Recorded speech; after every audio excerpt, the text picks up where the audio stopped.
Nah, setelah belajar mengenai relasi, kita akan belajar fungsi nih.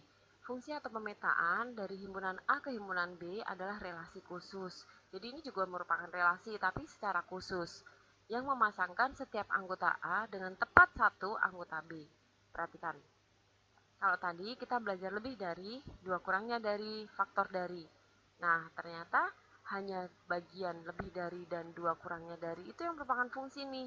Yang ini bukan fungsi. Kenapa? Karena himpunan A itu tidak mempunyai tepat satu pasangan di B.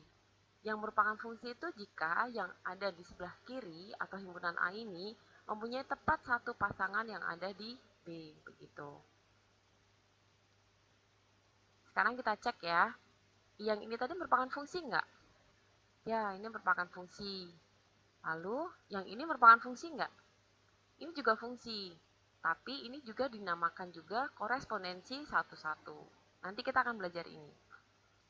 Lalu, kalau ini merupakan fungsi enggak sih?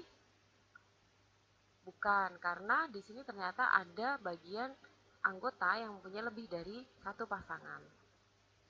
Kalau ini fungsi enggak? Ya, ini fungsi. Contoh siswa dengan nomor sepatunya itu merupakan contoh dari fungsi atau pemetaan. Nah, sekarang kita perhatikan. Ini saya punya fungsi nih. Fungsi dengan aturan lebih dari 2 lebih dari 1, 3 lebih dari 1, dan 4 lebih dari 1.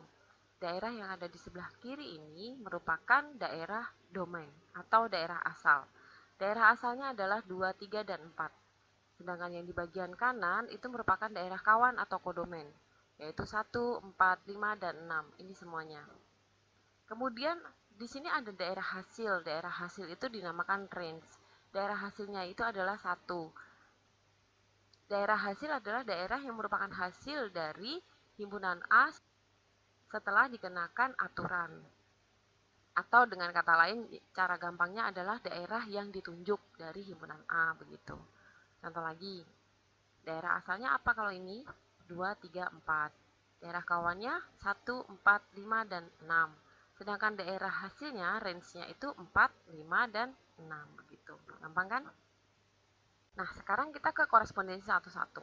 Jadi kita udah belajarnya itu tadi relasi, kemudian ke fungsi, sekarang ke korespondensi satu-satu. Ini lebih khusus lagi dibandingkan dengan fungsi. Kalau korespondensi satu-satu itu, di sini anggota A tepat satu mempunyai pasangan di B, dan B juga tepat satu mempunyai anggota di A. Jadi, anggota A dan B harus sama. Contohnya itu, seperti yang tadi kita lihat, ini yang merupakan korespondensi satu-satu itu ini. Ini korespondensi satu-satu. Sebelah kiri tepat mempunyai pasangan satu di kanan, dan yang sebelah kanan itu tepat satu pasangan di kiri. Sedangkan fungsi itu begini.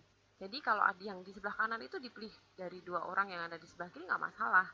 Dan di sebelah kanan pun kalau misalnya ada sisa pun juga nggak masalah. Itu fungsi. Fungsi itu yang penting yang ada di sebelah kiri ini tepat mempunyai satu pasangan di sebelah kanan. Tetapi kalau korespondensi satu-satu, kiri dan kanan itu masing-masing harus punya pasangannya, begitu.